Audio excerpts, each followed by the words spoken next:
Imagine this. A moonless night in the southern Philippines, somewhere deep in the jungle training grounds of the Philippine Army Scout Rangers. The air is thick with humidity, mosquitoes the size of bullets, and the faint smell of gun oil. 40 of the most elite commandos on planet Earth, Israel's Sayeret Matkal, the same unit that pulled off Entebbe, the same unit that never loses, are crouched in the tree line, faces blackened, suppressed tavers at the ready. They have one objective: infiltrate a mock enemy command post, plant a dummy explosive, extract without being detected. Simple. They've done this 1,000 times in the Negev, in Lebanon, in places that would make most soldiers cry. They move like ghosts until they don't.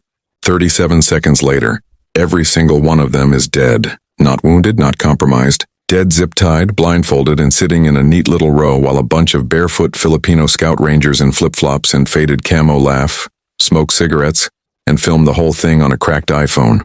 The Israelis are stunned. Their commander, a man who has more confirmed kills than most people have Instagram followers, is sitting in the dirt asking for a translator because he genuinely doesn't understand what just happened. The footage existed for exactly 6 hours. Then it vanished, deleted, wiped from every phone, every cloud, every server. The official story? It was just a friendly exercise, nothing to see. But the jungle talks, the scouts talk, and tonight, for the first time ever, you're going to hear exactly how one of the most feared special forces units in the world got absolutely smoked by a bunch of underfunded, underestimated warriors from a country most people couldn't point to on a map. Stay until the end, because I'm going to reveal the one humiliating detail the Israelis begged, literally begged, the Filipinos never to repeat, and why that detail explains everything you're about to see. Let's go. It was 2019, late November. The Israeli Defense Forces had been deepening counter-terror ties with Southeast Asian nations after a series of high-profile incidents in the region. Marawi siege, Jolo bombings, the usual headaches. The Philippines, for its part, wanted access to Israeli tech. Drones, night vision, maybe some of that spicy new corner-shot rifle stuff. So a quiet exchange was arranged. Nothing public, no press releases. The Israelis sent 12 operators from Sayeret Matkal's A-team, the best of the best, handpicked. Most had 15-plus years in the unit. One guy was literally on the Wrangler Jeep raid team that snatched Iran's nuclear archive. Another had more Gaza tunnel kills than he had fingers. They brought their own kit, Taver X-95s with Mepro sights, Jericho 941s, brand new plate carriers most armies hadn't even seen photos of yet. They were confident, cocky even.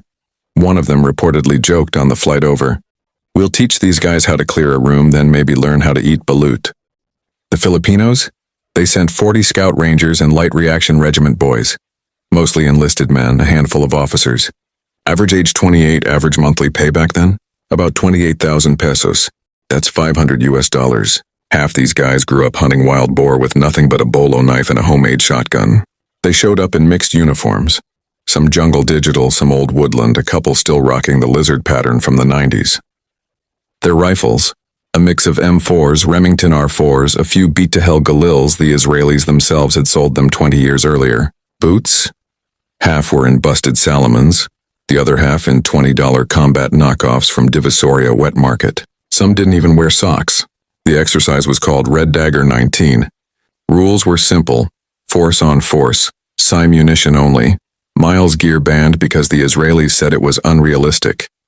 Both sides agreed to film everything on GoPros and body cams for debrief. Winner gets bragging rights and a crate of San Miguel Pale Pilsen. Day 1 was classroom stuff. Israeli CQB techniques, Philippine jungle tracking, blah blah. Everyone smiling for photos. Day 2 was live fire demos. The Israelis put on a clinic. Room entry so fast you couldn't blink. Perfect bounding, perfect comms, perfect everything. The Filipinos clapped politely, then took the Israelis to a muddy ditch and made them low crawl through carabao shit for 4 hours, while snipers pinged rounds an inch over their heads. The Israelis laughed it off. Good for morale, they said. Then came the night of the 29th, the final FTX night infiltration. The scenario: Sayeret team must insert 2 kilometers through triple canopy jungle, cross a river, bypass 3 listening posts, reach a mock command post guarded by 12 scout rangers, plant a satchel on the server rack, exfil without being compromised. Time limit 180 minutes, detection, giant failure. Contact to Browners, you're dead. The Israelis planned for 6 hours. They brought thermal drones, GPS with moving map overlays, encrypted comms that looked like something out of a sci-fi movie. They rehearsed it twice in daylight and once at dusk. They were ready. The scouts? They had a different plan. They didn't rehearse at all. They just drank coffee, smoked fortune cigarettes, and disappeared into the bush at sunset.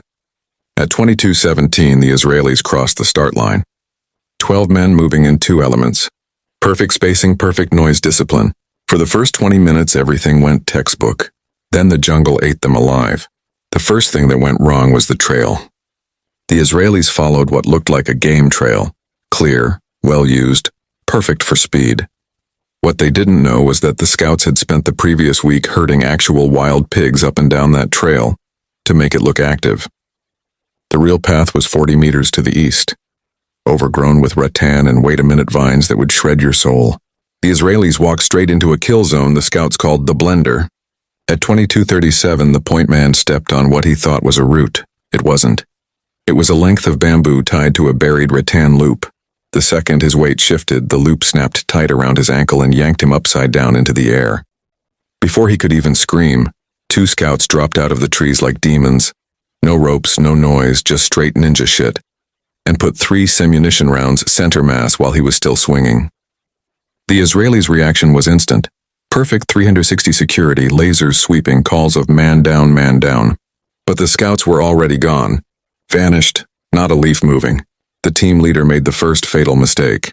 He cut the point man down and kept moving. That's when the second trap triggered. This one was beautiful in its simplicity. The scouts had taken a fallen log, hollowed it out, packed it with a dozen feral cats they'd caught in the nearby barangay, then sealed it with a thin layer of mud and leaves. When the Israeli stepped over it, a tripwire released the latch. 12 angry, terrified cats exploded out like a fragmentation grenade. Night vision turned pure white from fur and claws. Comms devolved into Hebrew screaming. One operator instinctively raised his rifle and butt-stroked a cat. The cat latched onto his face. Another operator laughed. Actually laughed. And that's when the scouts opened up from 3 sides with PKM blanks modified to sound exactly like real 7.62. The entire team went to ground, returning fire into empty jungle while cats ran in circles shitting pure terror. 8 minutes later, the Israelis regrouped. Minus 2 more killed by scouts who simply walked up behind them in the chaos and tapped them on the shoulder with a rubber knife. The team leader was starting to sweat. They pushed on. Next came the river crossing. The Israelis had inflatable boats, IR chem lights, the works. They moved like they were raiding a Syrian nuclear facility. What they didn't know was that the scouts had seeded the river with a dozen empty Red Horse beer bottles tied to fishing line. Every time an Israeli boot touched bottom, a bottle surfaced 30 meters downstream where a scout spotter lay prone with a starlight scope. The moment the first bottle popped up, the spotter whispered one word into a 30-year-old PRC-77 radio. CA. That's when the pigs arrived. See, the scout rangers had spent 2 days feeding a sounder of wild boar with overripe jackfruit, laced with estrogen pills stolen from the base clinic. The pigs were aggressive, hormonal, and very, very interested in the Israeli team's Israeli-made waterproof bags that happened to be soaked in, you guessed it, jackfruit juice during a logistics accident earlier that day. 15 giant black boars charged out of the mangroves like the apocalypse. The Israelis opened fire with simunition, which only pissed the pigs off more. One 250-pound monster tackled an operator so hard his plate carrier cracked. Another boar headbutted the team leader directly in the balls. The river crossing turned into a scene from a war crime documentary, except with more squealing. By the time they reached the far bank, they were down to 7 effectives, soaked, bleeding from pig bites, and one guy was actually crying because a boar had eaten his custom EOTech sight. They were behind schedule, way behind. The team leader made the second fatal mistake. He called for a drone overwatch. The drone went up. Beautiful thermal image. Clear path to the objective. Except the scouts had spent the afternoon hanging dozens of MRE heaters from vines all over the jungle canopy. The thermal looked like a Christmas tree. The drone operator back at base camp shouted, "Hundreds of heat signatures!" And the Israelis wasted 20 precious minutes trying to figure out if they were surrounded by an NPA company. They never saw the 3 scouts who crawled, literally crawled on their bellies, through the mud, wearing nothing but loincloths and camo paint. until they were 5 meters behind the Israeli security perimeter. One of them was a 19-year-old private who grew up hunting deer with a blowgun. He stood up, calmly walked over to the Israeli rear security guy and said in perfect English, "Excuse me, Po," before shooting him in the back of the head with a blank. That was it, total collapse. The remaining Israelis tried to bound back, but the scouts had already closed the circle. They didn't even need to shoot anymore. They just turned on headlamps, bright white light, and started clapping and singing Sweet Caroline in thick Bisaya accents.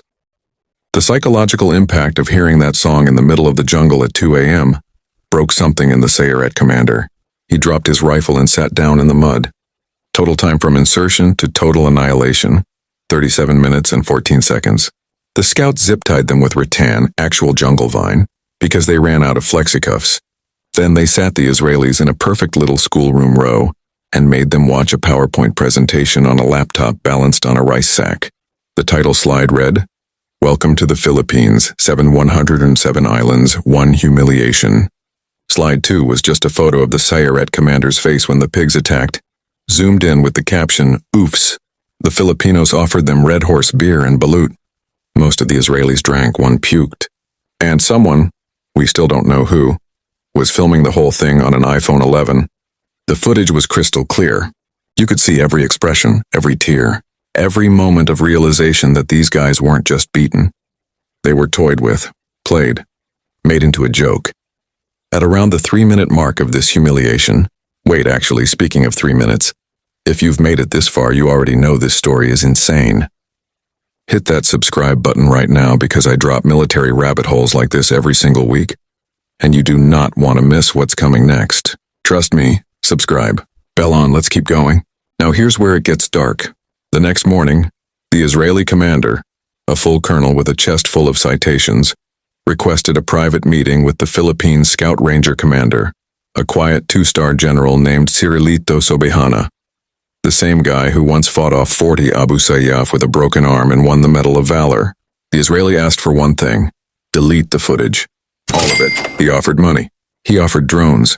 He offered to fly in a crate of brand new Tavers that weren't even in the catalog yet. General Sobejana smiled, took a long drag off his cigarette, and said, "Sir, with all due respect, my boys earned this." This is their Entebbe. The Israeli reportedly turned white.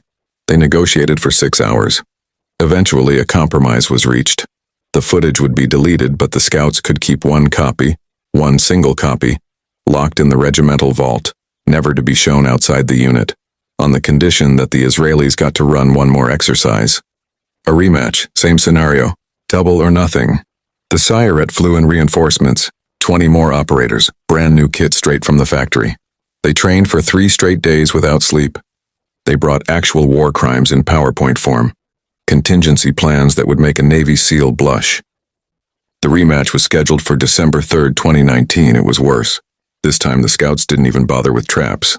They just waited until the Israelis were 400 meters from the objective, then turned on a boombox playing Sarah Geronimo at full volume and charged them with bolos and empty rifles like it was 1944. The Israelis froze. They literally froze. One operator raised his hands and shouted "ceasefire" in Hebrew because he thought it was a real human wave attack. 26 minutes, that's all it took the second time. The final humiliation came when the scouts forced the entire Sayeret team to do the Ocho-Ocho dance, this ridiculous Filipino line dance, while the Philippine flag flew overhead and someone played the Scout Ranger hymn on a Bluetooth speaker. The footage of that dance is the one thing that supposedly still exists. One copy locked in a vault, shown only to new recruits with the warning, "This is what happens when you underestimate us." The Israelis left the next day. Quietly, no ceremonies.